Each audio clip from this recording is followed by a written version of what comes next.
طوائف کا ایک سیاسی پہلو بھی ہے، اس نے اپنے حسن و قبی کے باوجود بڑے بڑے دماغوں پر حکومت کی ہے، کئی شہنشاہوں کو زیر نگین کیا، کئی مملکتوں کو اجاڑا، کئی فرما رواؤں کو جھکایا، عیاشوں کے خزانے لٹوا دیے، سلطنتوں کی بنیادیں ہلا ڈالی، حرامات شاہی کو خون کے آنسو رلوایا، نسل انسانی کو جنگوں میں جھونکا، اور جن کی گردنوں میں پگھلا ہوا سیسا تھا انہیں مجبور کیا کہ موم بتی کی طرح پگھلیں۔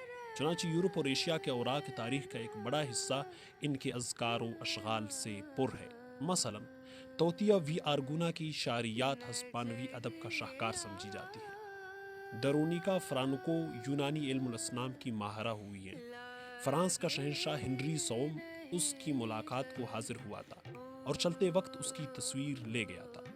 نینو وی لنکلوس کے حسن و جمال کا اتنا شہرہ تھا کہ خاندان سیوزینا کی 3 پشتیں اس کے چاہنے والوں میں گزریں۔ اس کا مکان بڑے بڑے درباروں کو مات کرتا تھا۔ روڈوپی ایک مشہور قصبی ہوئی ہے جس نے مصری اہرام میں سے ایک حرم بنوایا تھا۔